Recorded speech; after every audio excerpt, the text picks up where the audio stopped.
सुप्रभात विद्यार्थियों, आज हम पढ़ने जा रहे हैं व्याख्यान 1 कक्षा 9वीं विषय हिंदी।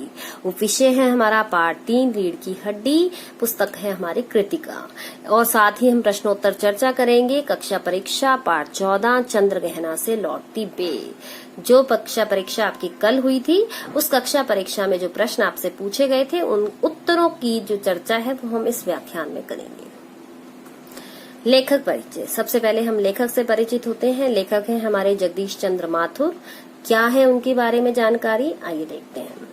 सुपरिचित नाटककार, जो अच्छी तरह से परिचित है, नाटककार है, नाटक लिखते हैं। जगदीश चंद्र माथुर का जन्म उत्तर प्रदेश में हुआ और शिक्षा इलाहाबाद विश्वविद्यालय से, अर्थात उन्होंने जो शिक्षा ग्रहण की वो इलाहाबाद विश्वविद्यालय से की। बचपन से ही नाटकों में रुचि होने के कारण कॉलेज के सांस्कृतिक उत्सवों में नाट्य लेखन, निर्देशन और अभिनय करते रहे। क्योंकि उनकी रुचि बचपन से ही नाटकों में थी, इसलिए अगर कॉलेज में कोई भी सांस्कृतिक उत्सव होता था तो वो उसमें नाटक लिखते थे, साथ में निर्देशन भी करते थे उसका, और मौका मिलने पर अभिनय भी करते थे। आगे चलकर यही शौक सृजन में परिवर्तित हो गया, अर्थात उनके लेखन कार्य में परिवर्तित हो गया। जगदीश चंद्र माथुर के नाटकों में विविधता है, अनेकता है। ऐतिहासिक नाटकों के साथ साथ, यानी इतिहास से संबंधित नाटकों के साथ साथ उन्होंने सामाजिक समस्याओं से जुड़े एकांकी नाटक भी लिखे हैं। ऐसे नाटक लिखे हैं जिसमें एक ही अंक होता है। उनके कुछ व्यंग्य प्रधान एकांकी चर्चित रहे हैं, यानी कि उन्होंने कुछ ऐसे एकांकियां भी लिखी हैं जिनमें व्यंग्य को प्रधान स्थान दिया गया है। चाहे वो दशरथ नंदन हो, पहला राजा हो, ओ मेरे सपने हो या एकांकी संग्रह हो। पाठ का परिचय प्राप्त कर लेते हैं बेटा। रीढ़ की हड्डी। रीढ़ की हड्डी क्या होती है? रीढ़ की हड्डी वो होती है जिसे इंग्लिश में बैकबोन कहा जाता है, जो हमारी कमर को सीधा रखती है। लेकिन यहाँ पर रीढ़ की हड्डी से अभिप्राय है हमारा समाज में सम्मान होना। और इस एकांकी के माध्यम से लेखक ने समाज में आपके सम्मान को दर्शाने की कोशिश की है कि अगर व्यक्ति की रीढ़ की हड्डी सीधी है तो उसका समाज में सम्मान है। तो वो कैसे होगा उसकी चर्चा करेंगे। साथ ही समाज में लड़का लड़की के बीच मौजूद भेदभाव को दर्शाया है कि आज भी समाज में लड़के और लड़की के बीच में अंतर किया जाता है, उनके साथ भेदभाव किया जाता है। आज भी लड़कियों के प्रति रूढ़िवादी मानसिकता चारों तरफ व्याप्त है, फैली हुई है, क्योंकि लड़कियों को आज भी लड़कों के समान वे अधिकार प्राप्त नहीं हैं जो होने चाहिए। लड़का और लड़की में आज भी भेदभाव की भावना है। लड़कियों को पढ़ने से रोका जाता है, उन्हें बाहर आने जाने के लिए रोक टोक की जाती है जो लड़कों के लिए नहीं होती है। लेखक ने इस पर प्रहार करते हुए लड़कियों की शिक्षा को अत्यधिक महत्व दिया है। उन्होंने व्यंग्य पर इस जो विषय पर चोट की है कि और इसके माध्यम से समाज में लड़कियों की शिक्षा के महत्व को दर्शाया है। साथ ही ये भी बताया है कि शिक्षित होकर वे आत्मविश्वासी तथा साहसी भी बनती हैं, अर्थात वो शिक्षा को ग्रहण करके अपने अंदर आत्मविश्वास को उत्पन्न करती हैं। साथ ही उनके मन में जीवन में साहस की भावना भी आती है कि किस तरह से कठिनाइयों का सामना आसानी से किया जा सकता है। वे अपने अधिकारों के प्रति जागरूक हो जाती हैं तथा शिक्षा ग्रहण करने से उन्हें अपने अधिकारों की भी जानकारी होती है और अपना भविष्य अच्छी तरह से संवार सकती हैं। पढ़ी लिखी होंगी तो अपने आगे आने वाले जीवन के विषय में सोच पाएंगी, अपने भविष्य को कैसे सुधारा जा सकता है, कैसे प्रयास किए जा सकते हैं, ये अच्छी तरह से जान पाएंगी।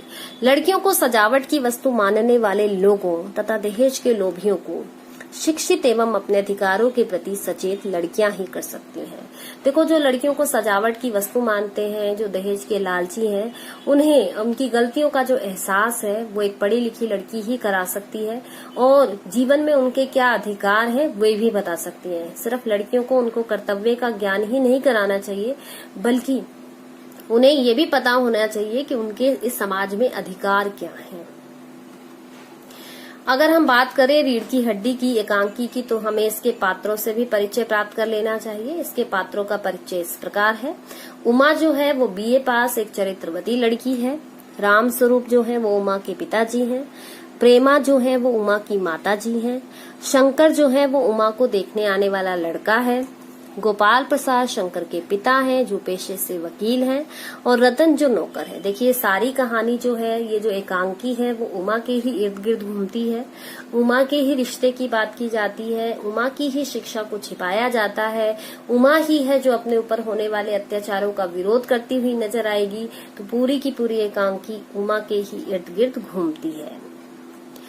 अब हम बात करते हैं अपने नाटक के दृश्यों की। तो पहला जो हमारा दृश्य है वो है राम स्वरूप द्वारा मेहमान के स्वागत की तैयारी। पर्दा खुलने पर बाबू राम स्वरूप अपने नौकर के साथ मिलकर अतिथि कक्ष को सजा रहे हैं, क्योंकि उनके घर लड़के वाले उमा को देखने आ रहे हैं। अब जब लड़के वाले लड़की वालों के घर आते हैं तो लोग पूरी तरह से तैयारियों में लग जाते हैं कि कोई कमी नहीं छूटनी चाहिए। अगर कोई कमी रह गई तो पता नहीं कौन सी कमी लड़के वालों को खटक जाएगी और एक अच्छा रिश्ता हाथ से निकल जाएगा। इसलिए सोच में पड़कर राम स्वरूप अपने जो घर है उसके अतिथि कक्ष को सजाने में लगे हुए हैं। राम स्वरूप कहते हैं, अरे अरे तख्त तो बिछा दे। किसको कह रहे हैं बेटा? ये रतन को कह रहे हैं, जो उनका नौकर है। नौकर कहता है, बिछा दूं साहब? बाबू कहते हैं, अरे तुझे बिछाने के लिए ही तो कहा है। मैं जो बोल रहा हूँ तू सुनता क्यों नहीं है? अक्ल बट रही थी तब तू क्या देर से पहुंचा था? बाबू फिर उसको कहते हैं, जा मालकिन से जरा दरी मांग ला, बिछाने के लिए चादर भी, जो कल धोबी के यहाँ से आई थी। अब नौकर जाकर के मालकिन से कुछ और कह देता है। ठीक है, क्या कहता है? नौकर मालकिन से चादर की बजाय मालिक की धोती मांग लेता है। देखिए, जो बात हम प्रकट नहीं कर पाते यानी बोलते नहीं है यहाँ पर संवाद में, उसे हम कोष्टक में लिख देते हैं। तो यहाँ उसी बात को प्रस्तुत किया गया है। अगला, जब मालकिन इस तरीके की बात को सुनती है तो वो गुस्से में आ जाती है। जो प्रेमा है वो मालकिन है, मालकिन गुस्से में है। अब यहाँ पर भी चेहरे के भाव को प्रस्तुत किया गया है, क्योंकि गुस्सा बोलकर प्रकट नहीं किया जाता। मैं कहती हूँ तुम्हें ये धोती की क्या पड़ गई? राम स्वरूप कहते हैं, धोती? लेकिन तुमसे धोती मांगी किसने? प्रेमा कहती है, ये रतन ही कह रहा था। राम स्वरूप कहते हैं, क्यों बे रतन, तुझे कम सुनाई पड़ता है? मैंने चादर मंगवाई थी या धोती? फिर दोनों आपस में बहस करते हैं। उसके बाद प्रेमा कहती है, रतन जा धुले हुए कपड़ों में से चादर ले आ। अब राम स्वरूप और प्रेमा की चिंता का दृश्य शुरू हो जाता है। वो तो लेने चला जाता है चादर, लेकिन जो आपस में उन दोनों की बातचीत होती है, उस बातचीत से ये पता चलता है कि दोनों अपनी बेटी के विवाह को लेकर के चिंतित हैं। पहली चिंता ये थी कि लड़के वालों को कम पढ़ी लिखी लड़की चाहिए थी। दूसरी कि उनकी जो बेटी है वो अपनी उच्च शिक्षा को छिपाना नहीं चाहती थी। तो प्रेमा क्या कहती है कि इन कामों को छोड़ो, जिसके लिए तैयारियां कर रहे हो वो तो मुंह फुलाए पड़ी है, ना तो तैयार हो रही है और न ही शादी के लिए मान रही है। राम स्वरूप कहते हैं, अरे भाई तुम किस मर्ज की दवा हो, तुम किस बीमारी की दवाई हो? जाओ और जाकर के समझाओ ना अपनी बेटी को। जैसे तैसे करके तो वे लोग पकड़ में आए हैं। अब तुम्हारी बेवकूफी से सारी मेहनत बेकार हो जाए तो मुझे दोष मत देना, कि ऐसा ना हो कि इतनी मुश्किल से तो जो रिश्ता हाथ से आया है वो तुम्हारी थोड़ी सी नादानी की वजह से चला जाए, क्योंकि लड़की तो सुंदर ही दिखनी चाहिए। प्रेमा कहती है, मैं तो सारे जतन करके हार गई। तुम्ही ने उसे पढ़ा लिखा कर इतना सिर चढ़ा रखा है। मेरी समझ में तो ये पढ़ाई लिखाई के जंजाल आते नहीं। अपना जमाना अच्छा था, स्त्री सुबोधनी में ही ऐसी ऐसी बातें लिखी हैं कि क्या तो तुम्हारी BA MA की पढ़ाई। कहते मैंने तो सारी कोशिश कर ली, मैं तो हार गई उसे समझा समझा कर, वो नहीं मानती है। तुमने ही उसे पढ़ा लिखा कर अपने सिर पर चढ़ा रखा है। मुझे तो आज तक समझ नहीं आई ये पढ़ाई लिखाई के जंजाल। हमारा जमाना अच्छा था, कम से कम स्त्री सुबोधनी में ही ऐसी बातें लिख दी जाती थी, ऐसी बातें समझा दी जाती थी कि तुम्हारी BA MA की पढ़ाई में भी कभी लड़कियों को ऐसी सीख नहीं दी गई होगी जिससे घर चलाना सीख जाए। राम स्वरूप कहते हैं, तुम जाओ उसे मनाओ, यहाँ खड़ी खड़ी बातें मत बनाओ, जाकर के उसे मनाने का काम करो। प्रेमा कहती, तुम्हारे कहने पर ही उसे तैयार होने के लिए कह रही हूँ, वरना मैं तो परेशान हो गई हूँ तुम्हारी इस लड़की से। मैं तो समझा समझा कर हार गई हूँ उसे। भला आजकल टीम टाम के बिना पूछता ही कौन है? अगर तैयार नहीं हुई तो कौन पसंद करेगा उसे? राम स्वरूप कहते हैं, न जाने कैसा दिमाग है, वरना आजकल की लड़कियों के सहारे तो पाउडर वालों का कारोबार चलता है। प्रेमा कहती है, अरे मैंने तो पहले ही कहा था, इंट्रेंस ही पास करा देते, लड़की अपने हाथ रहती और आज इतनी परेशानी भी ना उठानी पड़ती। इंटरेस्ट कहते हैं बेटा 11वीं कक्षा को, यानी कि वहीं पे पढ़ाई छुड़वा दी गई होती तो बेहतर रहता, क्योंकि कम पढ़ी लिखी लड़की होती है तो दब के रहती है, जो ज्यादा पढ़ लिख जाती है वो आगे से जवाब देना सीख जाती है, ऐसा उनकी माँ का मानना है। रामस्वरूप कहते हैं चुप चुप, तुम्हें कतई अपनी जबान पर काबू नहीं है।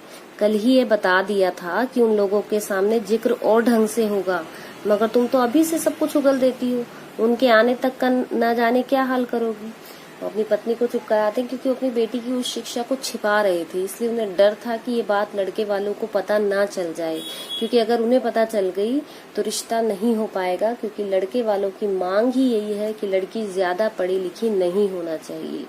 अब क्या था कि अगर उसकी पत्नी जब ये बोल रही थी तो उसे बार बार समझाने की कोशिश कर रहा था कि तुम ऐसा मत कहो, क्योंकि मैंने लड़के वालों को कुछ और ही बताया है।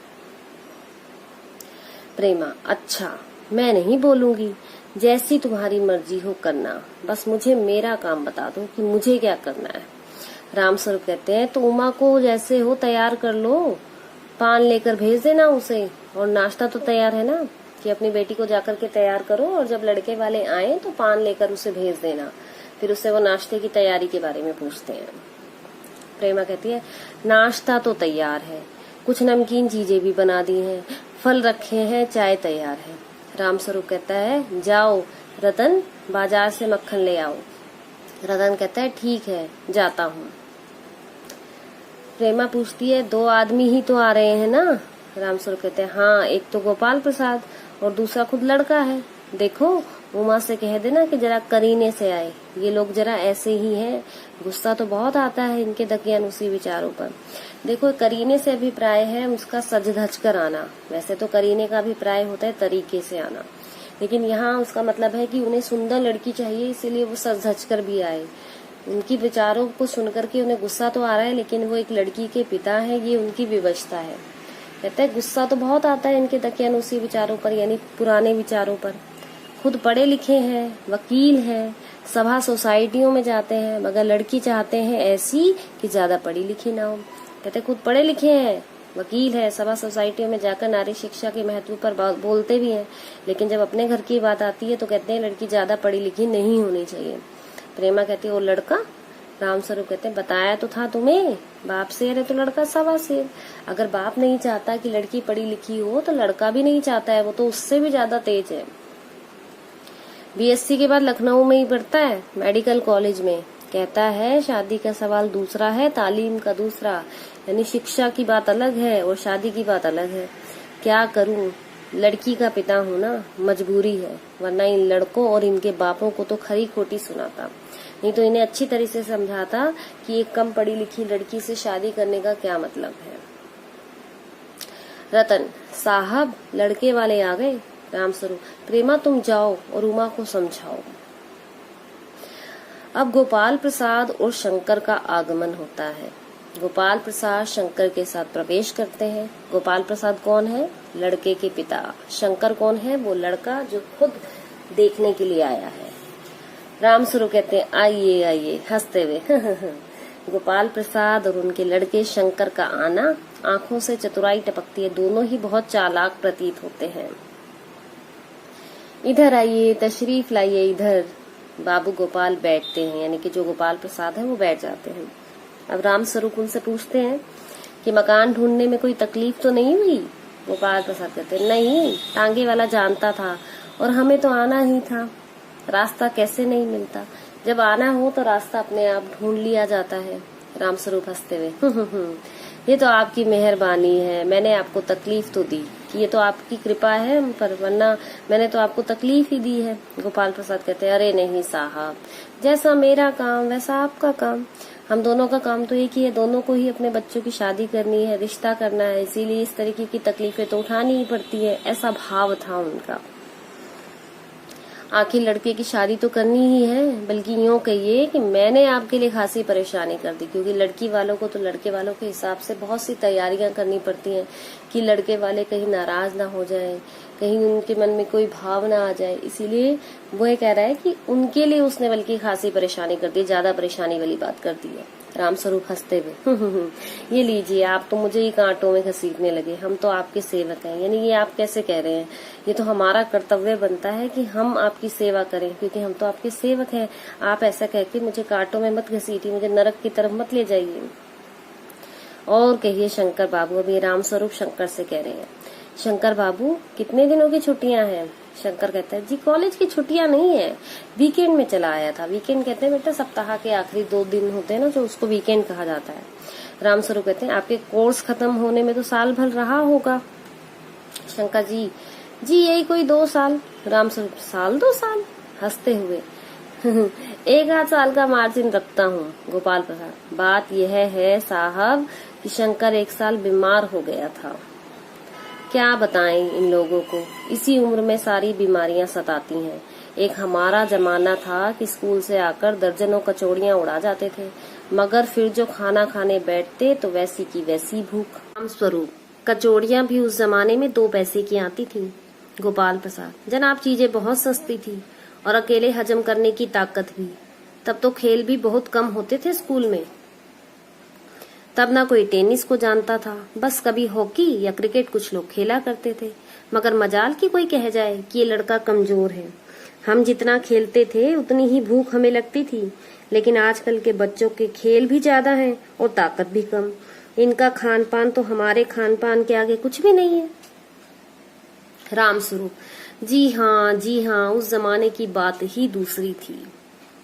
गोपाल प्रसाद जोशीली आवाज में, और पढ़ाई का यह हाल था कि एक बार कुर्सी पर बैठे कि 12 घंटे की सीटिंग हो गई।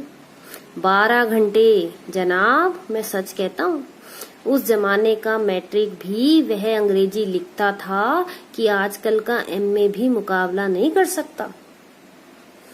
रामस्वरूप, जी हाँ, वह तो रंगीन जमाना था, रंगीन जमाना। गोपाल प्रसाद, माफ कीजिएगा बाबू रामस्वरूप, उस जमाने की जब याद आती है तो अपने को संभालना मुश्किल हो जाता है। दोनों मिलकर अपने समय की तुलना वर्तमान समय से करते हैं, जो कि ठीक नहीं है। अतीत की हर बात को श्रेष्ठ कहना उचित नहीं है, क्योंकि पुराने जमाने की कुछ बातें अगर आज भी मानी जाती तो नारी कभी उन्नति के पथ पर आगे ना बढ़ पाती, उसे उसके अधिकार ना मिल पाते जिनकी वो सच में अधिकारी थी। रामस्वरूप, ठीक कहते हैं आप। गोपाल प्रसाद, अच्छा तो साहब बिजनेस की बात हो जाए। रामस्वरूप चौंक कर, हैरान होकर, बिजनेस? समझकर, ओहो अच्छा, लेकिन जरा नाश्ता तो कर लीजिए।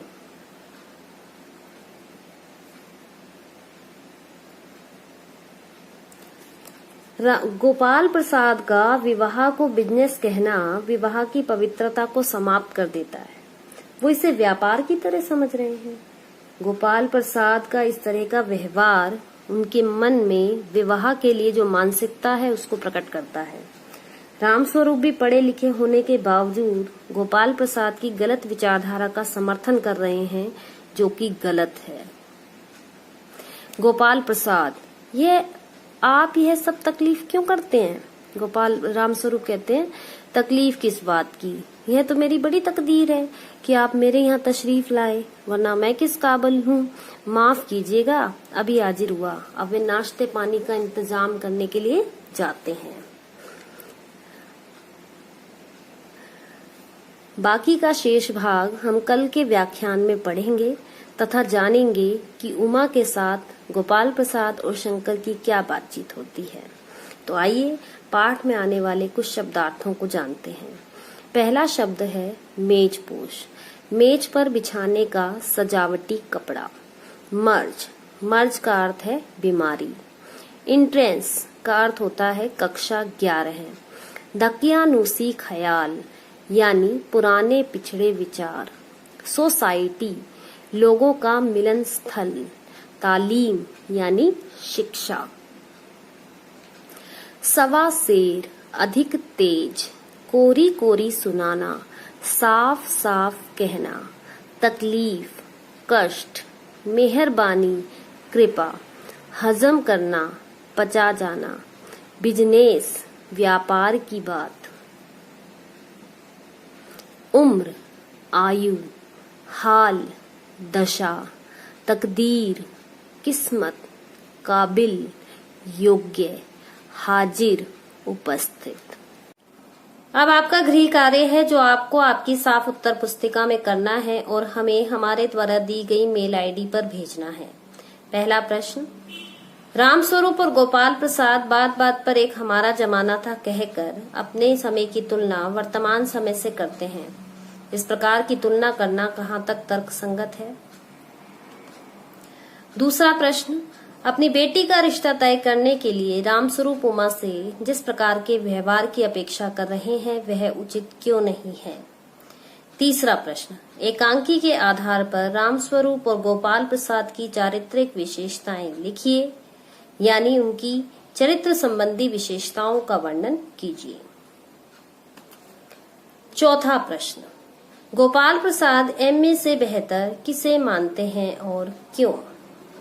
अब चर्चा करते हैं बेटा आपकी कल की कक्षा परीक्षा की, जो कि आपकी पाठ संख्या 14 चंद्रगहना से लौटती बेर की हुई थी,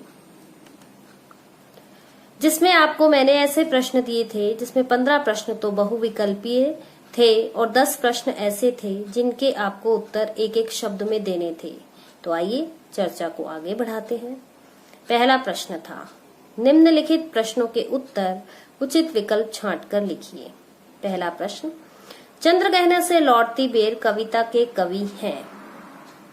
पहला उत्तर हमारे पास जो था उत्तर है वो सर्वेश्वर दयाल सक्सेना, दूसरा है केदारनाथ अग्रवाल, तीसरा है माखनलाल चतुर्वेदी, चौथा है राजेश जोशी। सही उत्तर है ख केदारनाथ अग्रवाल। प्रश्न संख्या 2, प्रश्न था कि चंद्रगहना क्या है? एक शहर है, एक गहना है, एक गांव है या एक स्त्री का नाम है? उत्तर है हमारा एक गांव। कवि कौन से गांव से लौट रहा था? कवि चंद्रगहना नामक एक गांव से लौट रहा था। चने का रंग कैसा है? चना कैसा था? काला था, भूरा, गहरा, घ या नीला? कविता की पंक्तियों को अगर आपने पढ़ा हो तो उसमें लिखा था यह हरा ठिगना चना। हरा इसका उत्तर है, हरा जो कि ग भाग है। प्रश्न है कि अलसी ने किस रंग के फूल को धारण किया है? क पीले, ख नीले, ग लाल या घ गुलाबी? देखिए कविता की पंक्ति आई थी कि नीले फूले फूल को सिर पर चढ़ाकर, तो नीले यानी नीले रंग के फूल को अलसी ने धारण किया है। अलसी किसका दान देना चाहती है? रुपए का, फूल का, हृदय का या तिल का? दूं हृदय का दान उसको। उत्तर तो हृदय का दान देना चाहती है। ब्याह के मंडप में कौन पधारा है? और सरसों की न पूछो हो गई सबसे सयानी, ब्याह मंडप में पधारी। तो कौन पधारी है? उत्तर सरसों। पैरों के नीचे क्या है? पहला मछली है, दूसरा मिट्टी है, तीसरा तालाब है, चौथा है खेत। और पैरों के तले है एक पोखर। पोखर का अर्थ तालाब होता है। उत्तर है हमारा तालाब। घास कैसे रंग की है? हरे रंग की है, भूरे रंग की है, पीली है या काली है? नील तल में जो उगी है घास भूरी, तो उत्तर है भूरे रंग की। पत्थर चुपचाप क्या कर रहे हैं? पत्थर चुपचाप बैठे हैं, ख पानी पी रहे हैं, ग धरती को निहार रहे हैं या घ इनमें से कुछ भी नहीं। हैं कई पत्थर किनारे पी रहे चुपचाप पानी, प्यास जाने कब बुझेगी? यानी पत्थर पानी पी रहे हैं। सूर्य को किसका प्रतिबिंब कहा गया है? क डंडे का, ख सोने के खंबे का, ग उजाले का, घ चांदी के गोल खंबे का। एक चांदी का बड़ा सा गोल खंबा आंख को है चकमकाता। उत्तर घ चांदी के गोल खंबे को।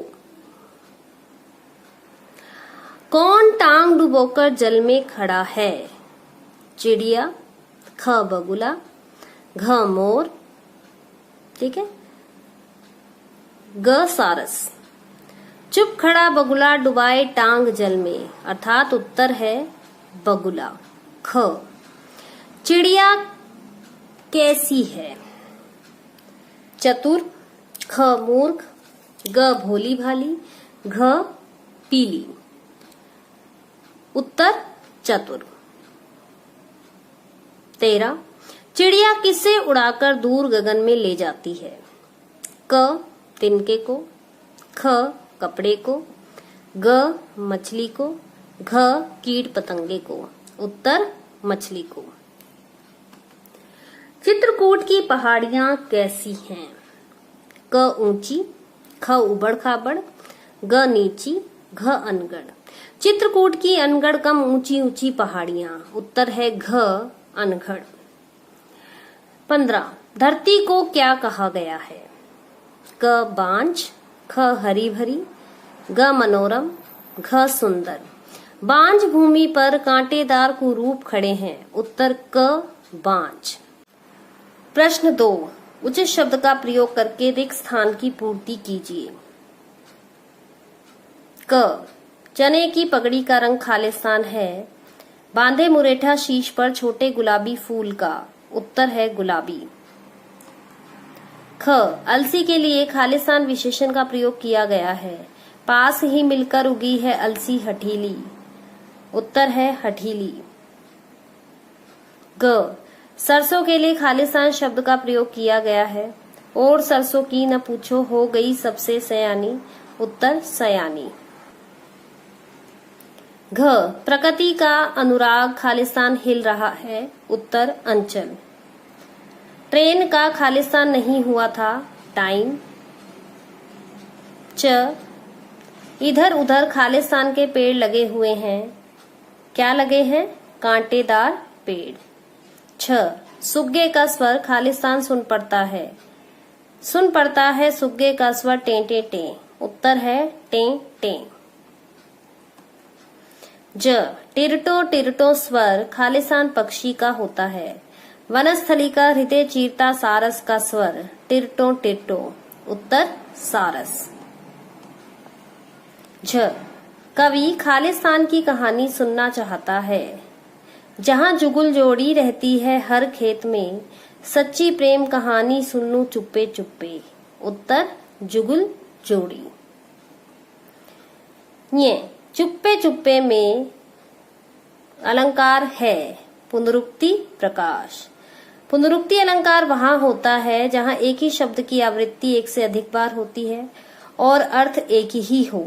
यहाँ चुप्पे चुप्पे का अर्थ एक ही है, इसलिए यहाँ पुनरुक्ति प्रकाश अलंकार है। मिलते हैं अगले व्याख्यान में। धन्यवाद।